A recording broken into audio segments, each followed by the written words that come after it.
Hello, and welcome to Blank Plate, a podcast for Swifties with an appetite. I'm Sara, and I used to be a little kid with glasses in a twin-size bed. I'm Laura, and I'm a mess, but I'm the mess that you wanted. And we've got a blank plate, baby, and we'll write your name. Hello. Hello. Happy Before New Year we again. begin our podcast, I'm very congested. Oh, So you sound fine to me. I feel like I can barely breathe. So if it sounds like I'm gasping for air, I am. Okay. So Good note up top. and I'm sure I'm gonna have to edit some like snot breaks for sure. So it's gonna happen. That's the worst. Yeah. Okay. All right. Well, Laura, what else is on your plate right now? Well, luckily I did dodge a lot of like the flu. Knock on wood. Like where's the closest piece of wood to me right now? Hopefully I've dodged like the flu that was going around the holidays, especially here in Pennsylvania. There's been like nasty stuff. Yeah. The first day back to school, I was missing like probably a quarter of the kids because they all have this flu. Yeah. Ugh. So I don't have that, but I have congestion. It's not so great. Did you get the flu shot? I did. Oh, okay. Okay. Yeah. I got the flu shot So and did my I. COVID shot. Wham, bam, thank you, ma'am. Same time. Nice. Thankfully, didn't have any. You know how sometimes you get like aftermath stuff. Oh, yeah, of that? from the COVID one. Yeah. Yeah, I didn't get that this time, so that was Oh, good. good. Yeah, I'm glad I got the flu shot though because, yeah. Anyway, but yeah, I'm not feeling great. But Christmas was really good. Holidays were nice. This year, like the way that the holidays sort of lined up, it was an extra long break for us. We had Monday and Tuesday before Christmas Eve in school, and then we basically had like a week and a half off from school, which was really, really nice. Yeah. That's nice. Yeah, but it does mean that Sunday before you return is like the scariest of Sunday scaries. Yeah, definitely. So that was the thing. I basically deep cleaned my house that day. I cleaned out our pantry. I was just like, I'm not settling because if I settle, I'm going to start worrying. Yeah. So keep the mind busy. yeah. So, you know, that sort of stuff. But yeah, what's on your plate? So Christmas with the family, that was like fun. Nice to be with everyone. But my main thing was I went to my gay ex-husband's wedding for New Year's Eve. Which, like, wait. I feel like a lot of people who, like, just happen to find us on YouTube or whatever are like, the fact that you, like, casually mentioned that you went to prom with, like, Laura's husband, like, you casually mentioning that you went to your gay ex-husband's wedding, like, there's a lot of lore in this podcast. So... Yeah. What, doesn't everyone go to their gay ex-husband's wedding? I mean, doesn't everyone have a gay ex-husband? Come on. Like, I mean, really? Don't we all? Yeah. So, yeah, my first marriage ended in like 2020 because my husband at the time realized he was gay and, you know, too long didn't read or whatever. We got divorced. We've stayed extremely close. We still consider each other family. Yeah. Like I'm still in his family's group chat. Yeah. And yeah, he got married to his lovely beau, Clint, who I love. Yeah. My ex-husband's name is Robert. So Robert and Clint got married on New Year's Eve at their house. It snowed because it was in Ohio. I don't know if it was the best idea to have a house party New Year's Eve wedding in Ohio, but it all worked out. Yeah. Unfortunately, Josh couldn't come with me because he had to be local here in Allentown for like various New Year's things. And also like he had a lot of meetings with his like transition team going into his new job. So I drove myself out to Cleveland by myself, but our friends Dave and Kelly also went to the wedding. So we were all at the hotel together. I did have to drive the three of us back to the hotel at 1 a.m. through like 2 inches of snow. Oh my God. in my Prius. Yeah, not the best. Yeah, Not the no best traction. snow car. No. Thankfully we survived. But the wedding was super sweet. Their theme was like be sparkly and be gay. Yeah, it was a very gay wedding. Super gay wedding. Because the last 2 years they've hosted a New Year's Eve party anyway, with the theme being like sparkles. So they were like, why don't we just do that, but like also get married? So that's what they did. And it was fun. You know, me and our friend Kelly kind of like took over helping to get all of the like food put out. You know, we went into like hosting mode because, you know, Kelly, that's where she shines. It also cracked me up because they had a bartender that they hired for the first portion of the night. So it was kind of like the elite group was invited to the wedding, which was at like 4:30.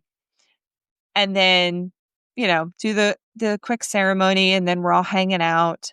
They had a violinist and a harpist playing live music in their house, which was actually amazing. Like, it works so well. It was beautiful. But then Clint is also a music teacher. So side note. Yeah. Yeah. Clint is like a high school band teacher. He plays the flute and stuff. They have a lot of musician friends.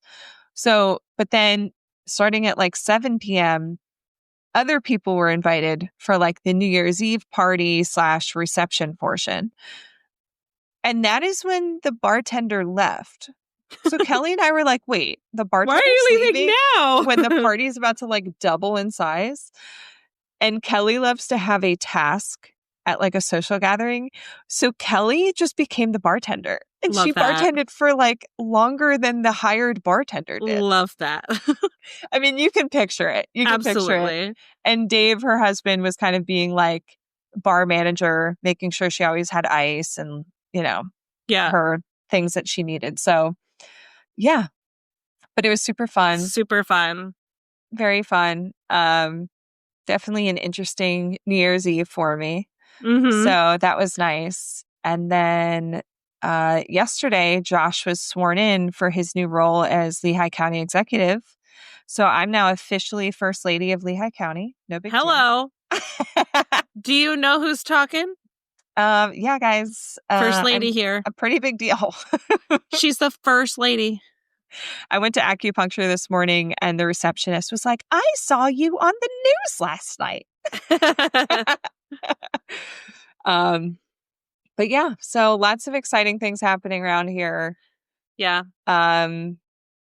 Yeah, just crazy start to the new year. What can I say?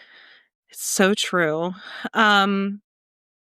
We're like kind of talking, we're kind of in like a Taylor, like, dare I say, lull right now? I feel like I'm going to say that and then something's going to happen. But then say it. I know. So like our Taylor updates, the only thing we really have to update on is that like Taylor attended Haim's wedding and appeared to be walking around arm in arm with Stevie Nicks in a gold dress. Yeah. Iconic. I mean, like, we know these two have a friendship, but it was really nice to see like. And I think Taylor's brother Austin attended as her date. I think so as well.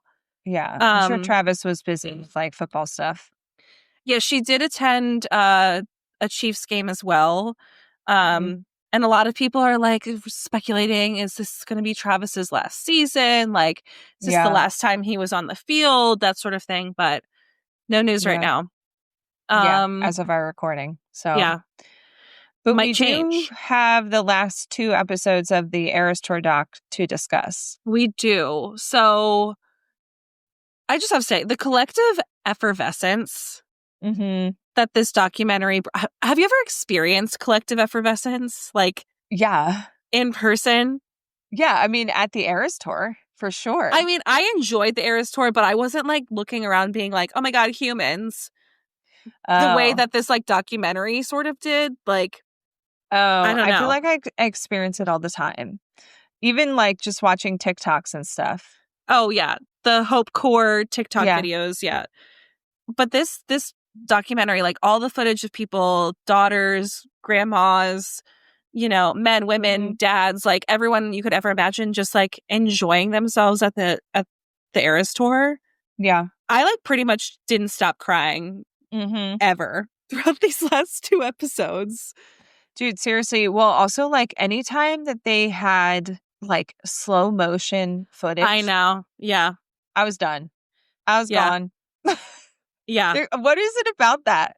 I don't know. With like music over it, or whether it's like Taylor kind of like a voiceover or someone like the slow motion footage of her performing or people watching the Eras tour, her dancers, the band, the backup singers. The kids getting like the 22 hat, like, yeah, all of it. Oh, yeah. So good. So, okay, episode 5 was Marjorie, which like we knew we were done for when we saw the title.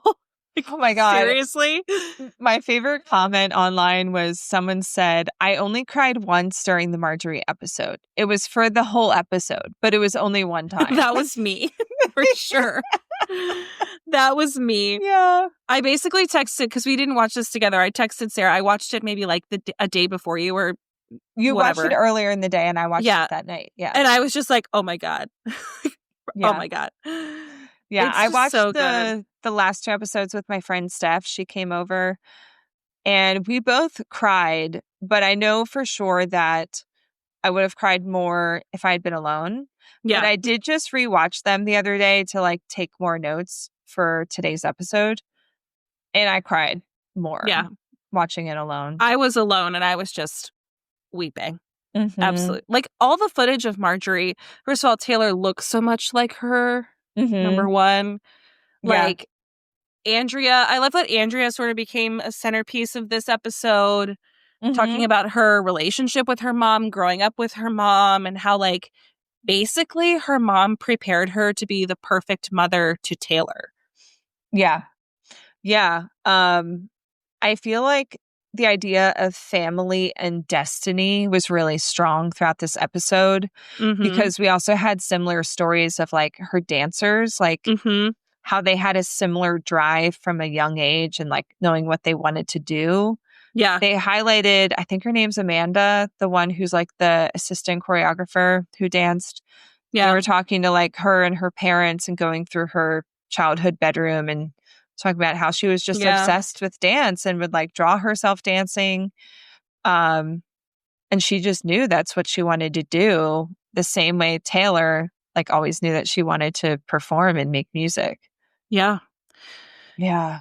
We did get some Showgirl behind the scenes. Also some of the like more relaxed moments between Shellback, Max Martin, and Taylor, like them having food together and just like goofing off and having fun. Which, like, I just have to say, do you think that they were doing any Reputation stuff during that time? Could be. Like, were they double dipping? Why not, right? They're together. Yeah. Anyway. I don't know. We did get a hilarious throwback video from the Reputation era of Taylor running around saying, just repeating, I love songs, and like throwing a banana and stuff on the floor. We know that, girl. Yeah. Yeah. Also, I'm like, I feel you. Like, I've been that person, even saying like, I love songs, like, usually about Taylor Swift songs. Right. Like, I even had a moment like that back in like November, like a Christmas song came on. I was like, I love Christmas music. I don't think you understand like how much joy and like serotonin Christmas music brings me. Yeah. And I just need to say that right now. Like, I don't know if it's understood how much I love it. I feel like that's how Taylor was talking about just songs in general and like writing songs. Yeah. And of course, like all the footage of Taylor performing Marjorie after like all this explanation of like the band members and the dancers are explaining who their Marjorie is/was. Yeah. That pretty much did me in. I was like, don't even. I know. And I really love this because we got the footage of when Taylor broke down emotionally on stage at one of the final shows in Toronto.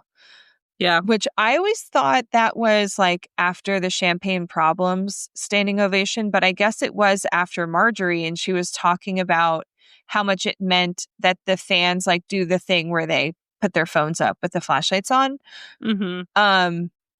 So it's like we got the behind the scenes of that moment for like why that night in particular, it really hit her hard.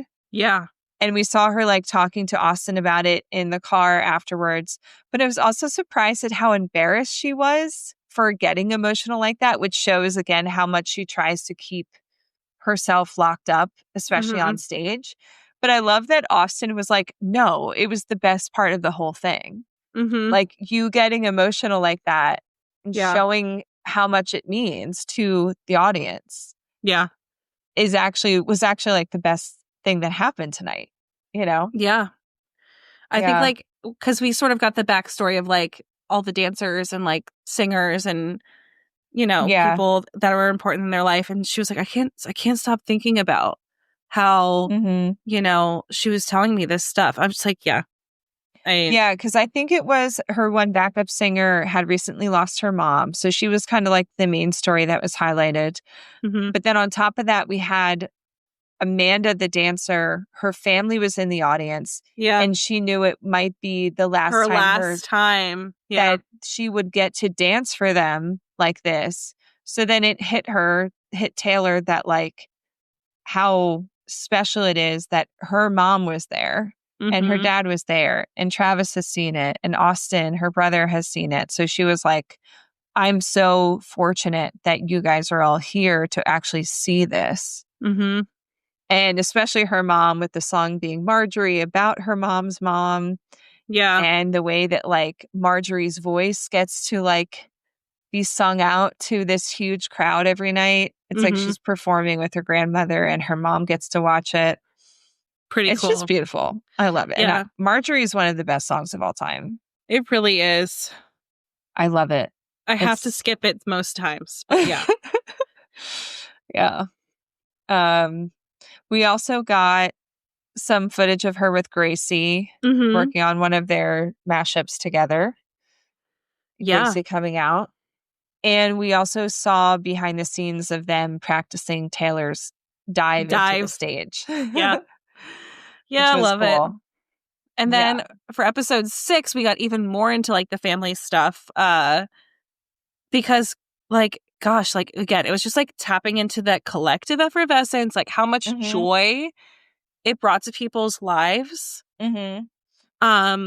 Yeah, this was the one that I think I actually cried through most of this one compared to the Marjorie one because it highlighted that collective effervescence and like the community of the tour and how much like love and joy it brought to people's lives. Yeah. And I loved how Robert Allen, who I think was one of her like managers, tour manager, something like that. Yeah. Yeah. He said he probably spent more time looking at the audience than actually watching the show. Cause he was like, for him, the show was watching everyone else watch the show. Right.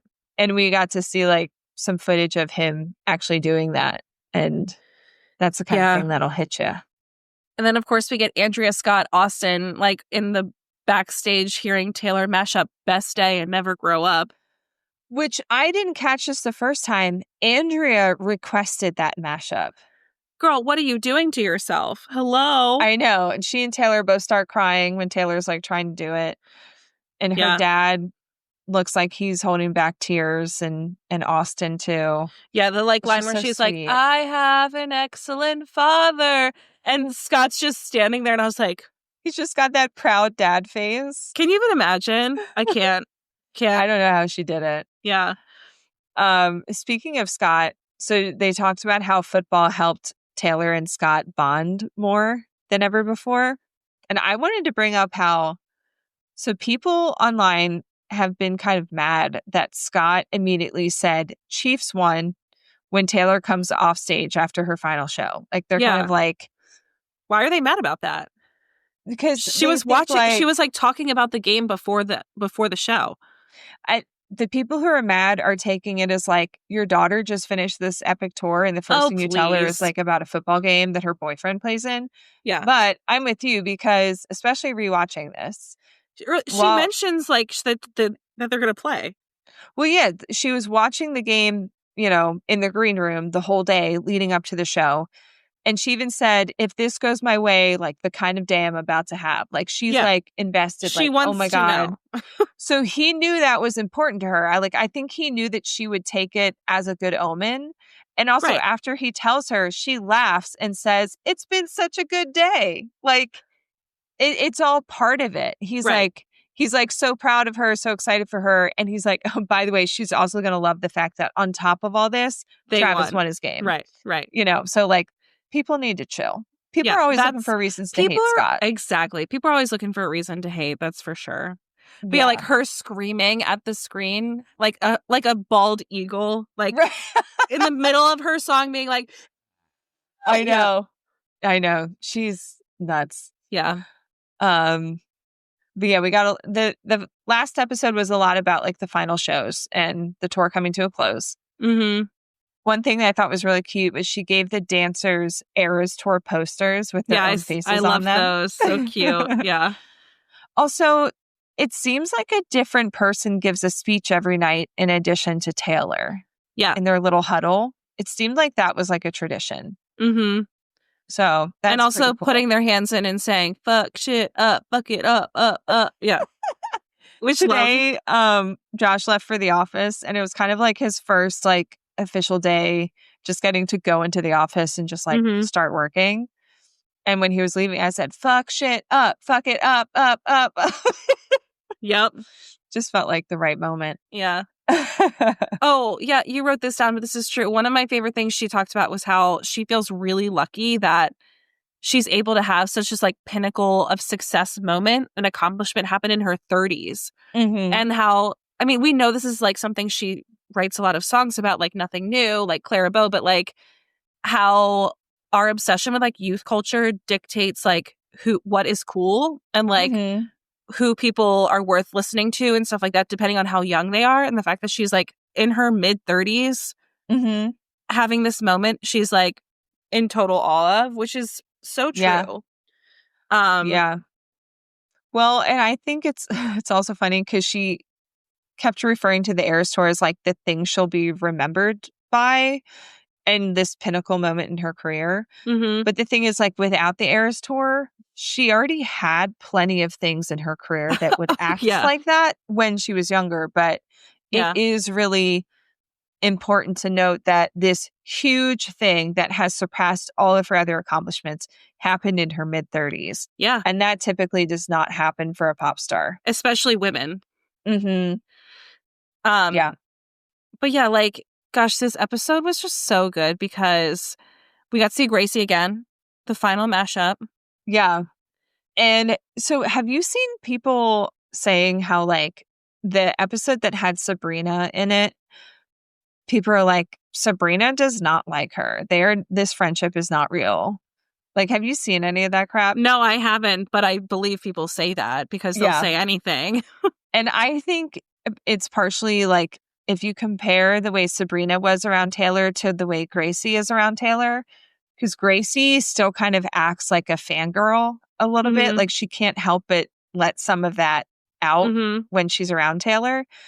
And I think it's just a difference in their personalities. I think it's just they're just different people. Like, yeah, like Gracie kind of wears her heart on her sleeve, I think.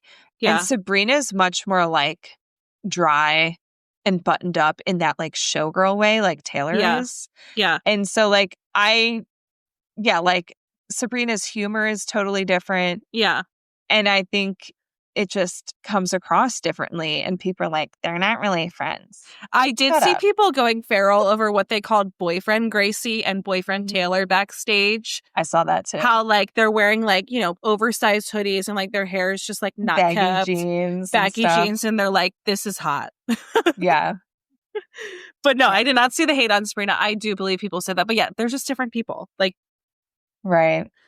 I wonder if I was a pop star and people saw me in like what I wear around the house, if they would be like, ooh, that's boyfriend Sarah. Whereas like my husband just calls me his rodent wife. right. I'm wearing my Garanimals gray outfit. Yeah. Yeah. Yeah. I'm wearing my pajamas around the house and like everyone would be like, ooh. But Luke's like, what are you doing? Right. Yeah. Yeah. I think it's only like appealing to the lesbian crowd. Yeah, definitely. Yeah. But like, yeah, the 22 hat, like all the cuties that they'd find and scour the audience for who were like knew all the words and was like having so much fun. And and then Taylor talking about the girl who shook her reality. She was like telling Austin about it after the show because this little girl asked Taylor, "Is this real life?" And Taylor was like, "Actually, I don't know." She's like, "I'm not sure. Now that you ask, I'm not exactly sure if we're all here. Yeah. Is this real? Hard to know." Also, I think Taylor called her the hat girl. She's talking to Austin. She was like, "The hat girl tonight? The 22 hat? The one I gave the 22 hat to?" She was like, "She like shook my reality." It's like she was still thinking about it later. Yeah. And then actually, because I like knew that from the first watch, when they were playing the montage, I think you actually see that moment in the montage because there's a little girl that she's like, she says like, "Is this real?" Yeah. Yeah. Yeah. So cute. So cute.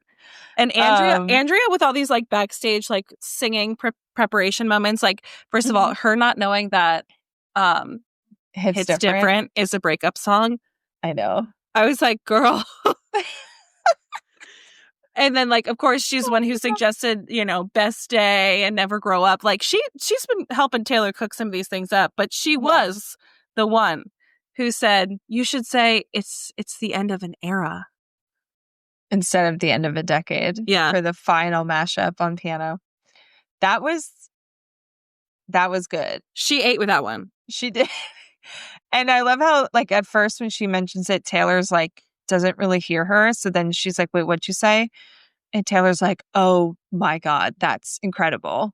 And then of course, when we see the playback of Taylor actually performing it, everyone in the audience freaks out when she sings the end of an era. Brilliant. So good. Go, Andrea. Yeah. We also circle back to the final speech, like before the final show, which is how the whole docuseries began. So I thought that was kind of cool. And one of the nuggets of wisdom that Taylor dropped on us in that was, she said, "Everyone is jealous of what you've got. No one is jealous of what you had to do to get it." So true. Ain't that the truth? So true. Yeah. Because she originally is talking about like how everyone thinks it's just some miracle. What an amazing thing that this era store just came together. She's like, it was not something that just came together. But like, or even look at like Gracie or Sabrina or like Chaperone, these people that on some level almost appear to have like overnight success because to us or to other people, it feels like you never heard of them. And then all of a sudden they're everywhere. You're like, wow, look at this person. Whereas like, no, like Sabrina had released like 7 entire albums before she blew up. Yeah. Gracie's been making music for years. She's been writing songs since she was 8. Chaperone was like almost gave up. She got dropped by her label when she tried to release Pink Pony Club. Like, no. This does not just happen. Yeah. Yeah. A lot of hard work went into those careers. Yeah. So, and of course, the slow motion shots at the end. With Happiness playing. With Happiness playing, what are you doing to us? I haven't met the new me yet. And then also just saying like there is happiness because of you and there will be happiness after you, like referring to the Eras tour. Right. There was happiness. We know. So good. Oh my God. All right. So I wanted to talk about a couple of things that were not answered. So I went back to our notes about like what we hoped would be included. So a couple things. Would have liked more behind the scenes of the Roomba. I didn't get to see the person driving it. Nope. Or like how they came up with that idea. Didn't see any of that. The 1989 outfit pairings were not explained. And no info about the missing set. Okay. Nothing. No info about her creating the set list or why Debut was left out and Speak Now only had one song. Yeah, we had her like very briefly mention like, then we're going to do this, then we're going to do that. But we really didn't get that conversation really. Yeah. Why no goodbye post for the LA show? No errors tour. We didn't see all the flub ups. I really wanted like a little section of one episode to be about all the things that went wrong, like a bloopers reel. Mm-hmm. And we also didn't really get anything about her like re-recordings or getting her masters back. But I have a theory that we might get a whole separate documentary about that. We might. Because, like, how can you not? It's kind of an epic story. I was surprised that was not touched on, just because it was like kind of the closer of this whole thing. It was like from that like after. sentence at the end. Yeah. Where it was like talking about the engagement, her getting her master's back, Showgirl coming out. Yeah. But yeah, like it is a whole separate story arc. And I'm sure she has footage. I would hope so. Yeah.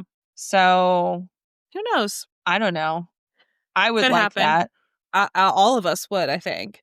Yeah. They definitely probably didn't have filming crews there, but I'm sure she was recording. Yeah.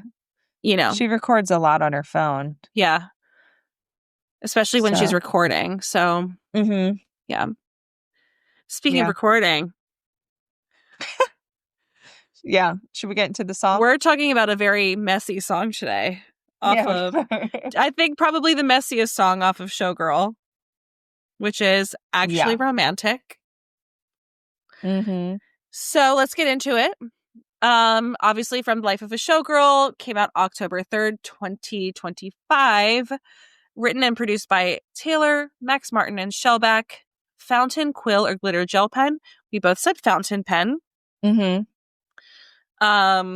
And as far as sister song and related album, we also agree that the song, I mean, it was like, what's a petty song that's like about like someone being obsessed or like have an issue with Taylor, but she's like so unbothered.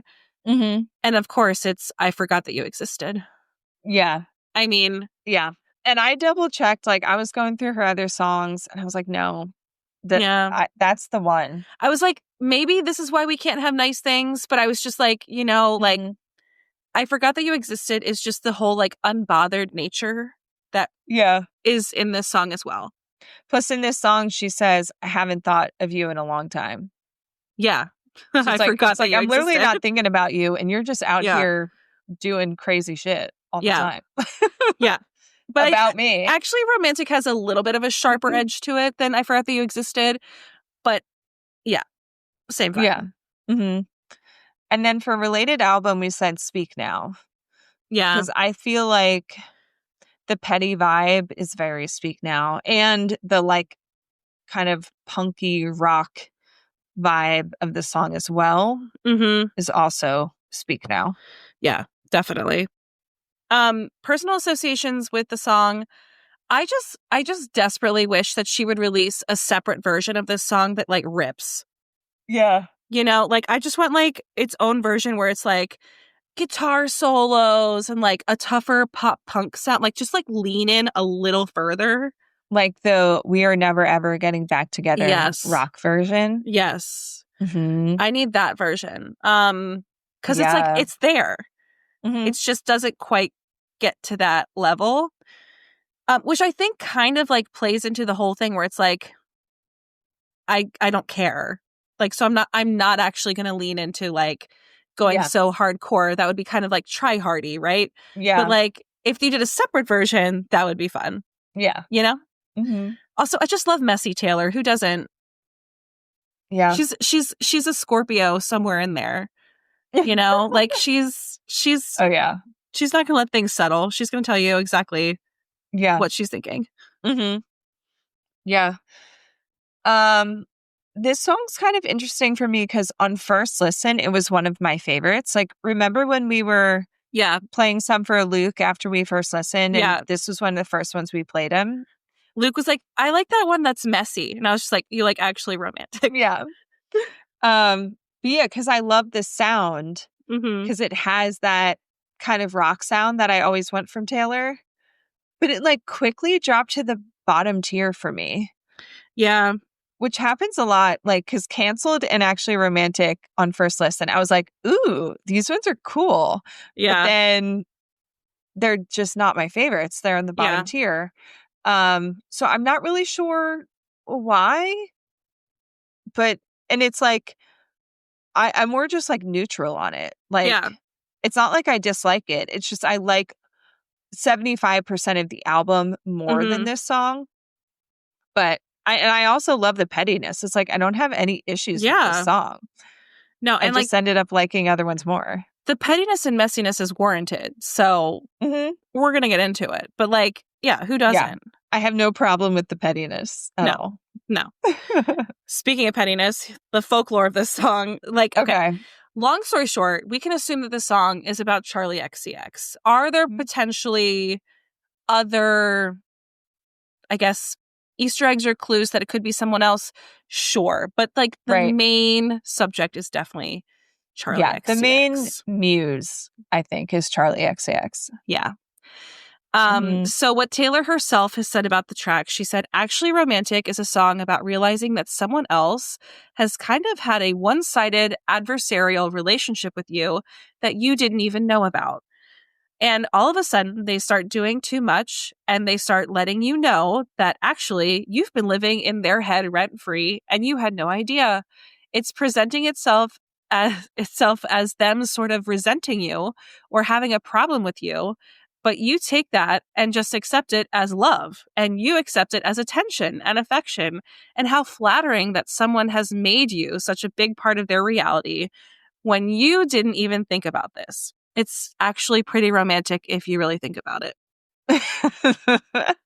It does make a lot of sense with it being about Charli, because in the last year or two, there's just been a lot of little things coming out. Little jabs. Yeah, about Charli taking digs at Taylor or seemingly having like this one-sided beef with Taylor.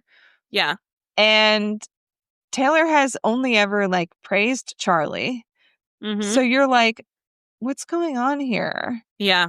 And I feel like this song gives us more insight to that. Like, actually, there's been a lot going on behind the scenes, and Taylor's I think just like, I think there's even more than we know. Oh, for sure. Like, for sure. Yeah. So I found this article from Rolling Stone by Jalessa Lopez, who it's called, Was Taylor Swift's Actually Romantic Really Necessary? And I don't actually agree with what she says a lot, but I do think it does sort of summarize a lot of this really quickly. So in the article, she says, one of the album's most talked about albums is actually Romantic, a clapback many people believe is about Charli XCX. Swift opens the track with an incisive line. I heard you call me boring Barbie when the Cokes got you brave.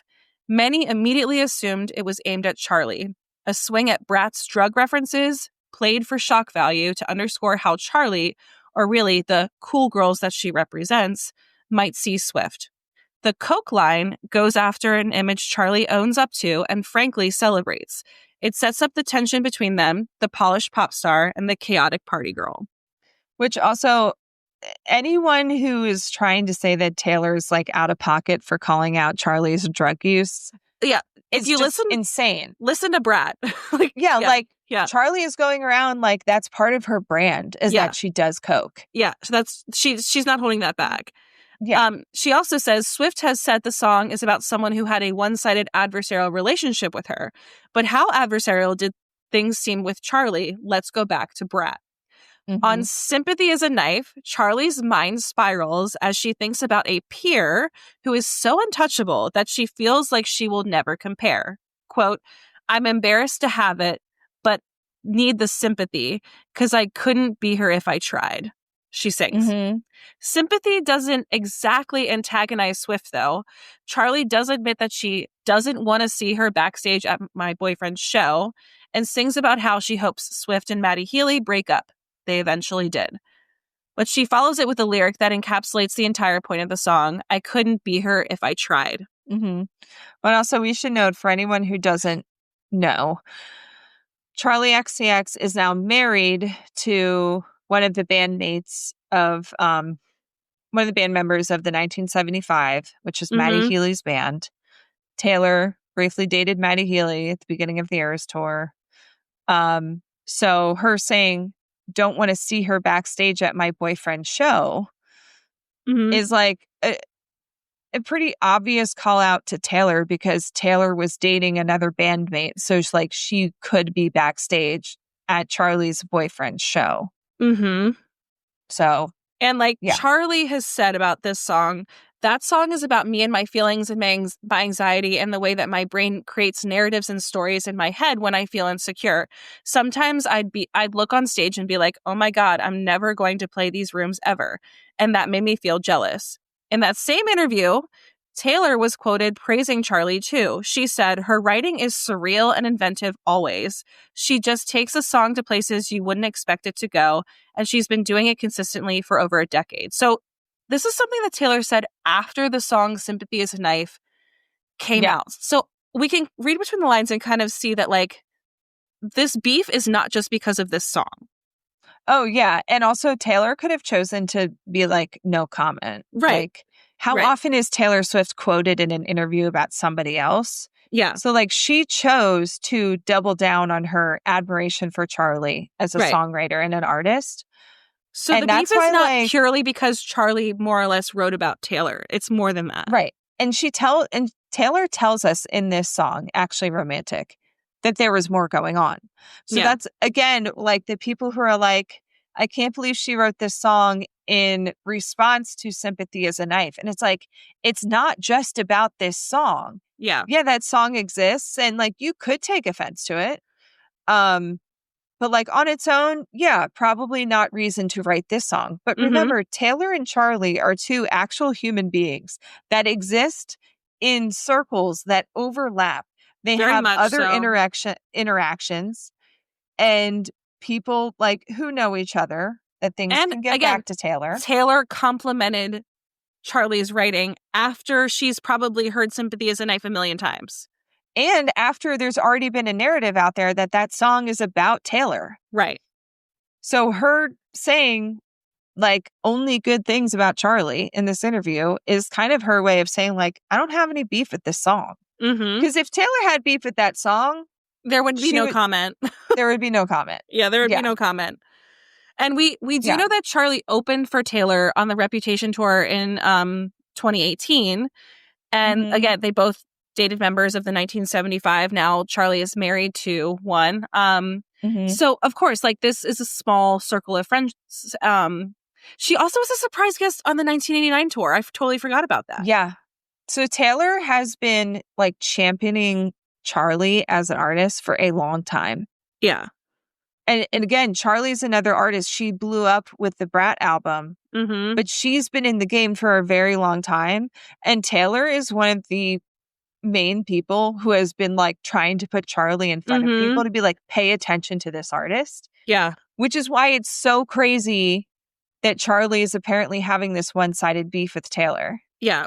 So some of the like little jabs that we're mentioning, like the one that I think of first is this semi-shady Brat tour versus Eras tour, like friendship bracelet, cut off hand going to an ambulance picture that she did, which like we'll include in the like in a link if you guys want to check it out. But essentially, it's a picture of Charli on a stretcher, but like there's a hand, it's her hand that's cut off, and the hand is in like a freezer box, but it has a friendship bracelet on it. And everybody's like, what are you doing? I guess the bracelets are more like ones that are common in like what's like electronic dance raves or something. But still, it's a bracelet. Like it seems like an obvious nod to the Eras tour because of the timing. Yeah. Of when this all happened. And of course, like we have to factor in the Maddie Healy of it all. Like we can't not like don't want to see her backstage at my boyfriend's show. Fingers crossed behind my back. I hope they break up real quick. Like, okay, like not the nicest thing to say in a song. Right. But Charli has been really good friends with Maddie for a while. She's sort of like also sort of done messy things with other exes of his. Like she like kind of like went after FTK Twigs. Or not FTK. FKA. FKA Twigs. Sorry. And she's called him her brother in past interviews. And now Maddie is engaged to Gabriette. And Gabriette is a band member from the girl group that Charli tried to be a part of called Nasty Cherry. So these two are very close friends. So imagine your ex, someone writes a song about like how you hope that they break up. And then like next thing you know, that guy is like dating this girl's like best friend. It's like a little eye rolly. Yeah. But also like Gabriette low-key is like weirdly obsessed with Taylor too. Yeah. She commented on like first on Vogue France. Like I'm not reading too much into this, but in her interview with Vogue France, she was doing like a makeup tutorial and she talked about how winged eyeliner and red lips are, which again, who wears winged eyeliner and red lips? It's just like not something that she would ever do anymore. I think a red lip is my least favorite makeup look. Like, so we're like, okay, girl. All right. But she's also like commented on TikTok videos of people like making fun of like what they think Taylor's songs music will sound like.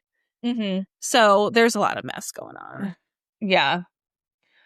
And Charli loves mess. Like it's part of her Brat persona and brand, right? What was this like Camila Cabello fiasco? Okay, so Camila Cabello released an album, I think it's called EXO or something like that. That sounds a lot like Brat. It's like very housey. She dyed her hair. She like tried to have this whole new look. And all of her fans and people were saying like, this is just a Brat ripoff. Like you're stealing the sound and look of Charli XCX. And then Charli actually said like, come on, mess is fun. Like nothing matters. Like Charli mocked Camila Cabello after this whole thing. How did she mock her? So this link I included on this. She did like a video basically where she just like made fun of it. Oh, okay. And then when people gave her crap for that, she was like, come on, mess is fun. Nothing matters. Okay. But yeah, I actually think that Charli would love this. Like Taylor clapping back and making another song is like kind of Brat. So, right. Yeah. But yeah, I think like we said, like Charli seems to be the main muse. I think overall this song seems to be about her haters in general because she has so many and they are people that she does not think about, but she lives rent free in their heads. But I think Charli definitely seems to be like the main example. Yeah. But another possible mention is Kim Kardashian. That's true. We know Taylor loves to write about her too. Because there's a line in this song where she says, but you keep sending me funny Valentines. And in 2018, Kim sent her trio of fragrances packaged in mini heart-shaped bottles to various celebrities as like a PR package. But she said, I'm going to send them to my lovers, my haters, to everyone, because it's Valentine's Day after all. And Taylor Swift was on the list of people she was sending it to. And this was very shortly after their big feud in 2016. So it was like very obvious that Taylor was on that list as one of the haters that she was sending a PR package to. So Taylor saying, but you keep sending me funny Valentines seems to be like a reference to that event. Yeah. So there's a lot going on. There is, for sure. And like Charli has not really responded to this, like per se. Yeah. She was asked about it, but she was just like, I'm not gonna talk about it. But yeah, let's get into the song. We'll unpack more of it. All right. So here's verse 1.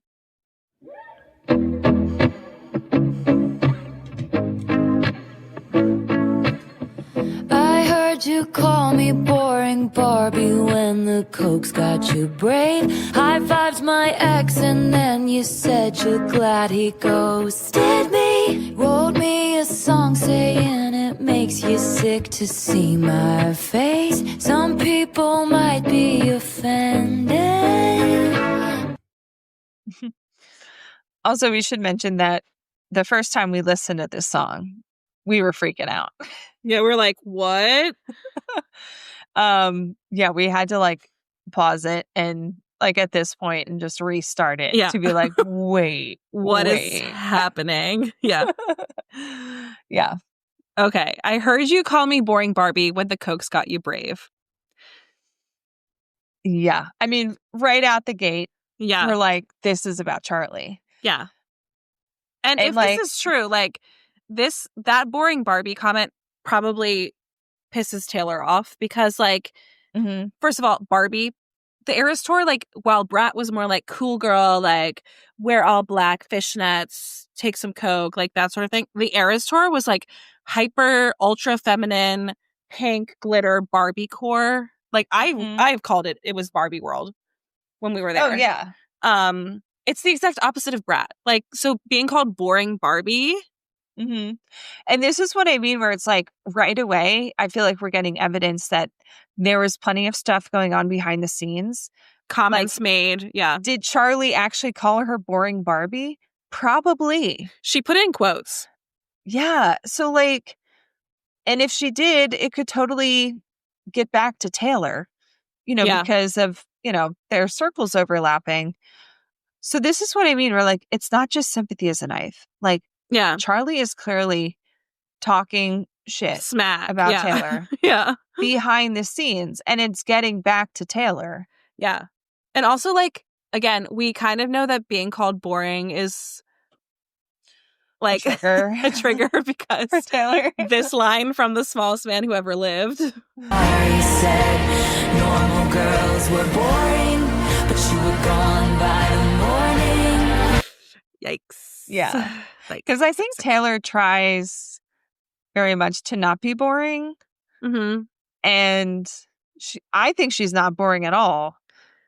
But I think calling her boring probably is like one of the worst things you could say.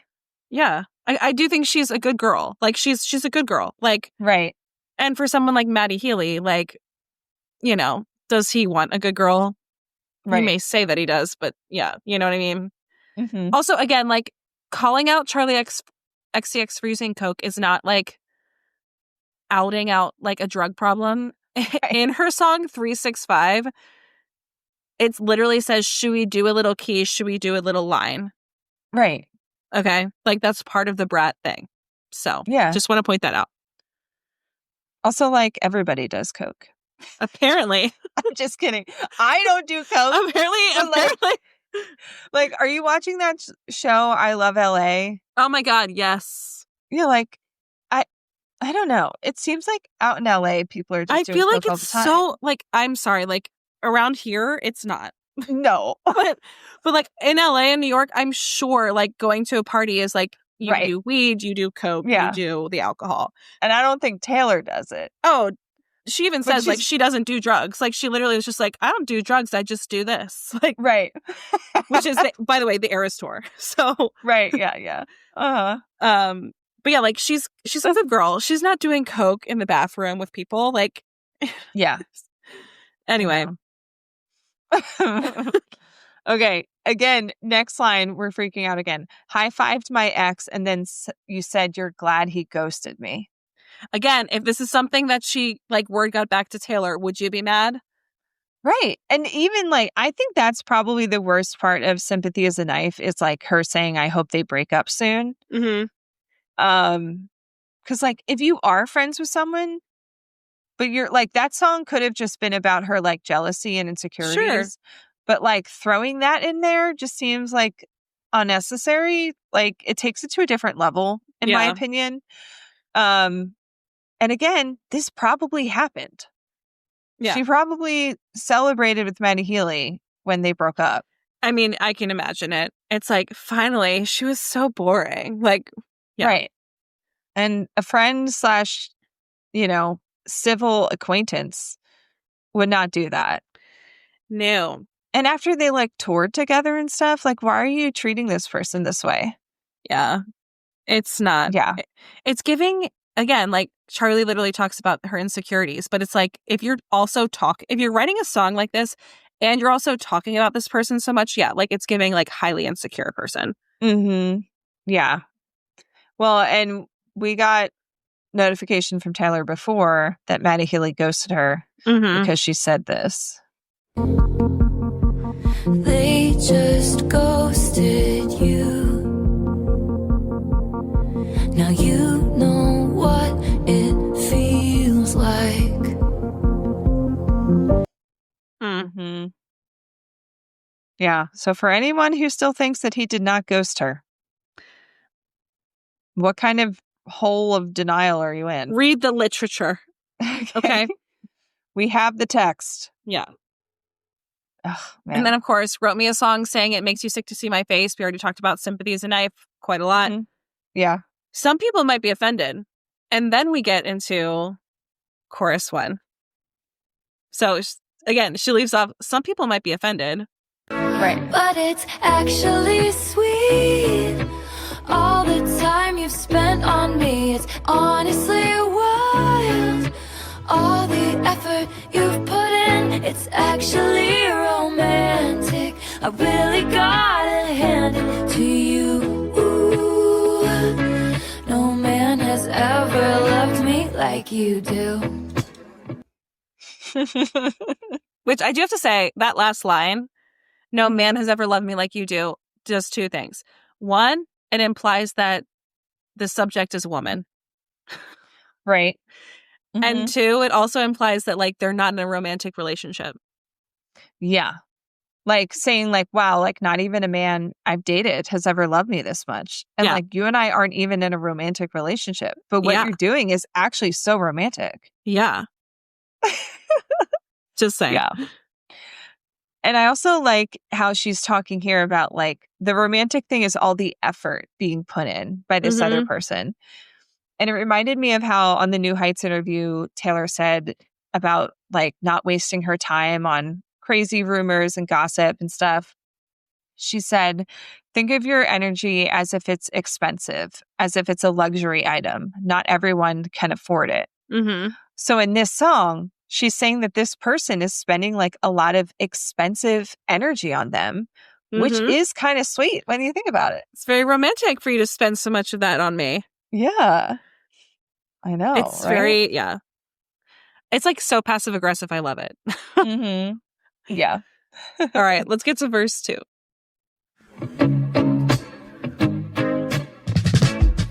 Hadn't thought of you in a long time, but you keep sending me funny Valentines. And I know you think it comes off vicious, but it's precious, adorable, like a toy chihuahua barking at me from a tiny purse. That's how much it hurts. How many times has your boyfriend said, what are we always talking about? It's actually... There you go. Yeah. All right. So, like we talked about earlier, the first line of this verse is, hadn't thought of you in a long time, which is a lot like this from I Forgot That You Existed. I forgot that you existed. It isn't love, it isn't hate, it's just indifference. Burn. Yep. Yeah. But you keep sending me funny Valentines. This was a clue that was in the Spotify pop-up.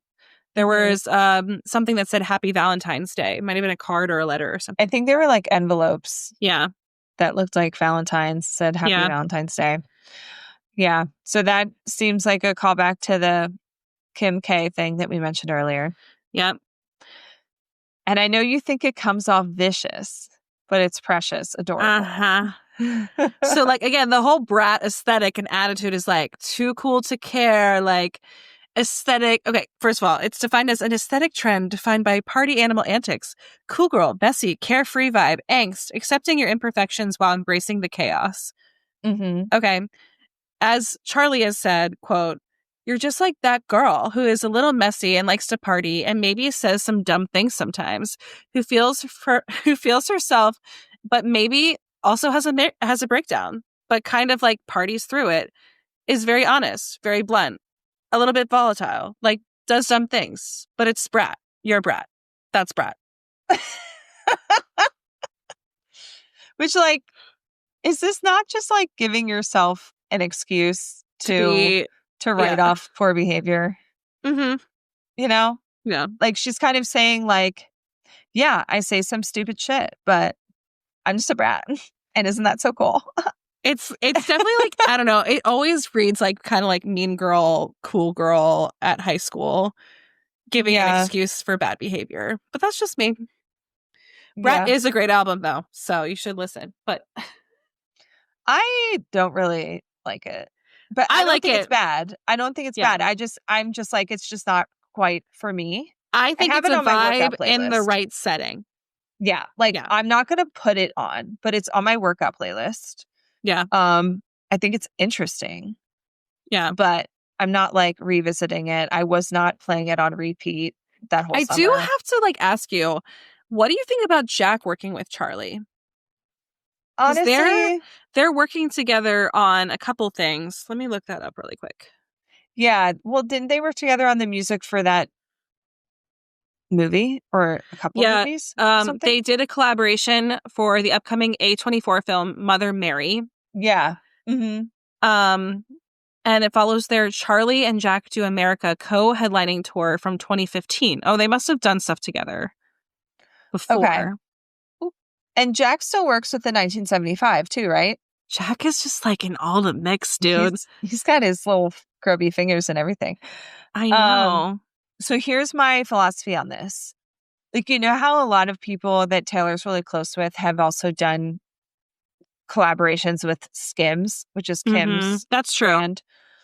I think that Taylor and Jack and these people are close enough. And Taylor's like, I think Taylor is mature enough to say, like, get your bag. Like, work with whoever. Also, like if you have a standing relationship with someone, I don't think Taylor's going to be like, you can't be friends with them. Right. Like, Taylor might not go hang out with Jack if he's at a party that, like, Charli and all those other people are at. But she's not going to tell him, like, you can't do that. Right. That's my opinion. I could be wrong. But I just don't think that she's taking her pettiness to that level to tell Jack, who she really cares about, like, you can't work with these people. Right. You know what I mean? Yeah, I feel that. Yeah. Jack is in all the mess, though. Like, it's so crazy how small their world is. Yeah. So. Well, and, like, do you think that there's actually beef with Taylor and Jack right now? No, I don't actually think that. I just think that they haven't. I don't think so either. They didn't make an album together last. Right. So, like, they're not hanging out all the time because they're not making music together right now. They haven't been for a while. Yeah. I don't think it means that there's anything wrong. If there were to be problems, it would be so sad. Dude, you're telling me I'm the Jack Antonoff person here. That would be terrible. I don't actually think that there is, but if they did, that would be really sad. Especially because before, like, Taylor has said that she will make music with Jack until they die. Yeah. And she thinks of him as, like, a family member. So it would be super sad if they part ways. I don't see that, but I don't either. Yeah. Yeah. I don't think so. Yeah. It's fine. It's fine. But I guess, like, we need to see them palling around at, like, the Grammys together or something. All we need is, like, one interaction and we'll be like, okay, whew. Yeah. But her, it's been, like, wearing his glasses and drunkenly dancing. Him at her wedding. Show. Yeah. Right. Something like that. Yeah. We need that. Okay. Back to the song. Yeah. But it's precious, adorable. I feel like this is, like, one of the worst things to hear if you're actually trying to hurt someone or get to them. Yeah, if you're like, oh, that's so sweet. That's precious. Yeah, it's very like, oh, bless your heart. Yeah. Like, you're trying to hurt me, but you're actually just, like, pathetic. Yeah. And then she says, like, a toy chihuahua barking at me from a tiny purse. That's how much it hurts. Like, yeah. This is also very much Taylor saying, like, compared to me, you are nobody. Yeah. Low key, you're nobody. You're nobody. You think that you're making a difference, yapping away? Yeah. You're not touching me. You're a toy chihuahua from somebody's random purse. I'm not even like, okay. Like, I'm going to keep walking. Yeah. Right. By the way, toy chihuahua barking at me from a tiny purse was an Easter egg in the Fate of Ophelia music video. Yeah. Mm-hmm. And then how many times has your boyfriend said, why are we always talking about her? It's like if you give something so much attention, it is a form of love, which is why when people make it their whole personality to hate Taylor Swift, you're actually a fan. Oh, yeah. You're actually a fan. You're obsessed. Yeah. You care more than anyone else in this room, actually. So you're a fan. Yeah. And you bring it up all the time. Yeah. So why are we always talking about her? Like, should we jump to the bridge? Yeah. All right. Here is the bridge. You think I'm tacky, baby? Stop talking dirty to me. It sounded nasty, but it feels like you're flirting with me. I mind my business, God's my witness that I don't provoke it. But it's kinda making me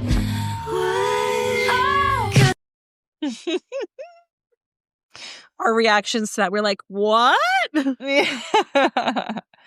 Yeah. I love this part.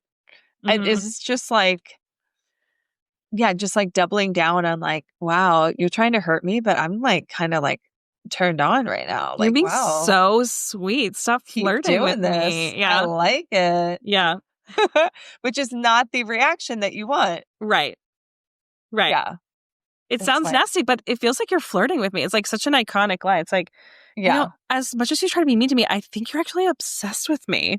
Yeah. It's like, Crazy. are you trying to say that you like me? Oh my God. And again, I mind my business.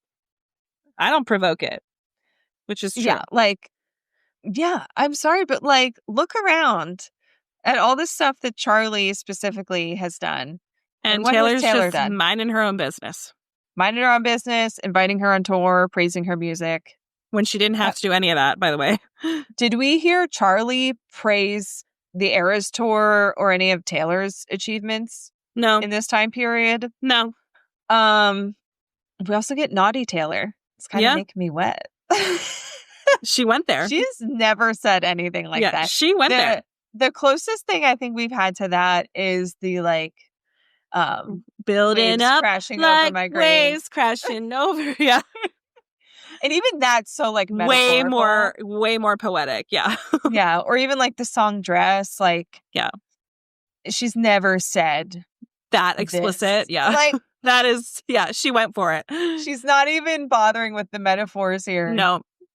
This is a fountain pen. There's no quill to be seen. She's like, bam. No. Yeah. Yeah. All right. Chorus 3 and outro. This is a short song. There's It really is short. And she went right to the point. There's not much like reading between the lines on this one. So, all right. So here's like the end of the song. Okay. 'Cause it's actually sweet. All the time you've spent on me, it's honestly lovely. All the effort you put in, it's actually romantic. Really gotta hand it to you. No man has ever loved me like it's actually romantic. Just give me so much attention.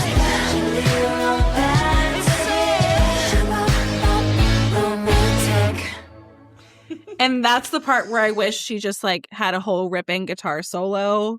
Oh, yeah. You know, that's where I want that to happen. Right. But anyway. Yeah. Ugh. All right. So it's actually sweet. All the time you've spent on me. We've heard that before. Mm-hmm. It's honestly lovely. Now, this is kind of interesting because in the song Honey, she says this. And when anyone called me lovely, they were finding ways not to praise me, but you... When anyone called me lovely, they were finding ways not to praise me. So it's kind of interesting. Like flipping in this song. Yeah. She's like, it's lovely, you know? Okay, I'm not praising you. Yeah, it's a little sarcastic. Again, it's kind of like the bless your heart kind of thing. Uh-huh. And another cheeky time that she used lovely was in the song Speak Now, which is about crashing like an ex-boyfriend's wedding. She says this. It seems that I was uninvited by your lovely bride to be. Yeah. Lovely. Yeah. Your lovely bride to be. So that's kind of funny.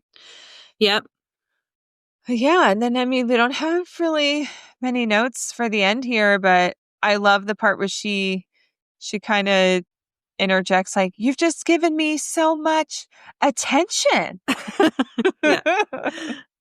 La la la la. La la la, shubop, shubop. Yeah, it's like, I'm not taking this so seriously. Which, like, getting into, like, the music theory of it all, like, it's not overly produced as much as I want it to be.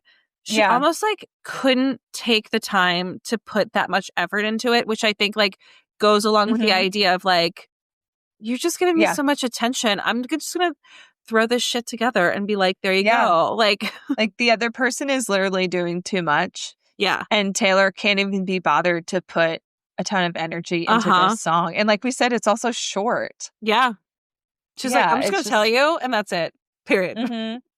Yeah. But, like, one thing I hear so much of this song, a lot of people have mentioned that Where Is My Mind by the Pixies is interpolated, but, like, it is actually listed as interpolated on Genius lyrics, which is interesting. But it's most of it is like that chord progression. Yeah. And I think Charlie Puth did one of his little videos about this. Oh, Charlie. That it's not technically interpolated because I think you need like 5 chords, like 4 or 5 chords to be the same. It's not quite there. Yeah. And it's like, yeah, it's close, but it's not exactly. And for me, my reference is more the Weezer song, Beverly Hills. And that to me is more just like the rhythm of ba ba. Yeah, ba, the guitar ba, strumming. Ba ba, that, like, you know, that syncopated sort of like rhythm. And then I hear the most Teenage Dirtbag by Wheatus. Again, also mentioned by Genius. They think that it's interpolated, but I don't know. It's slight, but it's just like Teenage Dirtbag is like such a great song, and Teenage Dirtbag has an amazing guitar solo, and I'm just like, why don't you do that, please? Oh, also Teenage Dirtbag is a song that Taylor and Travis sang together at some like hangout that Travis had with his friends. Well, there it is. Yeah, pretty sure. Yeah. But yeah, but I mean, I'm sure Taylor was trying to channel the vibe of all of these songs. Definitely. For this one. So. Definitely. Little pop punk moment. Definitely. Yeah. And like not in the same style as this Muse of the song as well. Which, just something entirely different. Because again, that would be caring too much to like replicate it. Do you know what I mean? If it sounded like a song from Brat. Yeah. You know what I mean? Yeah. Okay. Favorite lyrics and ratings? Okay. So my favorite lyric is this.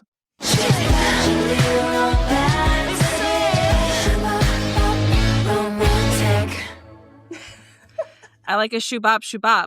Okay. Yeah. That's it. Yeah. And as far as rating, I gave it a 7.9. Okay. Yeah, we're similar. I gave it a 7.8 out of 10. And this is my favorite lyric. It sounded nasty, but it feels like you're flirting with me. And like I said before, I just love how this line kind of doubles down on the cheekiness and the silliness of this song and like giving the person the opposite reaction of what they want. Probably going for. Yeah. Yeah. It turns the level up a notch in this song. Yeah. In the bridge. Definitely. That I like, yeah. As far as this song as a recipe, I think this song is salt and vinegar potato chips. Like, yeah, I think that is like such a good pick. I wanted something salty, but I was also something I was like, what's something that like is like highly addictive? So like this, you know, subject of the song is like addicted to just sort of like attention and like, you know, one-sided beef, and like salt and vinegar chips. Once you start, you can't have just one. Come on. And vinegar is also something that people use to talk about like being tangy, kind of like mean. It's like you catch more flies with honey than vinegar. Mm-hmm. Yeah. So yeah, I thought that made a lot of sense. So going off of that idea, I found a recipe online for salt and vinegar potatoes that you can make at home. That sounds really good. Yeah, they're like little like potato wedges that are salty, vinegary with like chives on them. And the website is Don't Go Bake in My Heart, which is also a great blog name. And we will link that. Yeah. That's great. Yeah. Well, guys, kind of a short one. We're used to like 2-hour episodes lately. I know. Yeah. Yeah, that's that one. It's fun. Yeah. And then what's next? Wish list? Wish list is next. That'll be fun. One of my favorites. Yeah. And yeah, we've been having a lot of fun on Patreon, guys, which like before we sign off, like just a shout out, like we're gonna include a clip of Champagne Problems. So yeah, listen to it. If you've been like, should I, whatever, just keep in mind if they're ever like, oh, I really want to know more about this song, the way to actually ask for that is through Patreon. So anyway, signing off. Thank you so much for joining. If you want to support the pod, please give us a follow at Blank Plate Pod on TikTok and Instagram. And make sure you're following us on YouTube. We are at 800 followers. We're so close to 1,000. Yes, please. You can check out our website at blankplatepodcast.com. You can email us at blankplatepod@gmail.com. And you can leave us a voicemail or text us at 717-382-8313 to share all of your Taylor thoughts. And I mentioned Patreon. Support us on Patreon. It's linked in our show notes, or you can go there directly at patreon.com/blankplatepodcast. Yeah, and until next time, we had the time of our lives with you. And you know it's time to go. So bye. Bye. This first section is one of the saddest parts to me. You told your family for a reason you couldn't keep it in. Like, you were so excited about this and like confident that I would say yes, that you told your whole family. Yeah. Yeah. Yeah. Like, you're like, oh my God, guys, I'm proposing tonight. Like, I've got all the champagne. And not only that, the family was excited too, because like your sister splashed on the bottle. Your sister, everyone is expecting a yes. Like, you wouldn't buy a bottle of champagne for your brother or whoever if you didn't think they weren't going to say yes. So you read that as like the sister is splashed out on the champagne in anticipation of it? Yeah.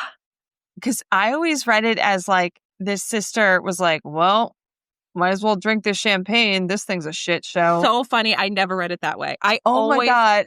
I read it as like, you told your family for a reason you couldn't keep it in. Your sister splashed out on the bottle. Like, she decided to like go all out and get like the fancy Dom Perignon for you. She bought it. Yeah, she bought the Dom Perignon for him. Oh, let me look up splashed out. Like, to me, splash out is like get expensive stuff, right? Okay, then I did not know what that means. It does mean to spend a lot of money. Okay. Yeah. And Dom Perignon is an expensive champagne, which is mentioned in the next chorus. Okay. I have been reading that so wrong this whole time. I was always reading it as like the proposal that didn't happen, and the sister, who maybe also has some champagne problems, was like, well, we've got all this champagne, might as well drink it, and then just got drunk. Be that. It could be that. Yeah. Okay. Well, I just learned something. Yeah. So like the family literally thought this was going to be yes. Why would the sister bring the champagne?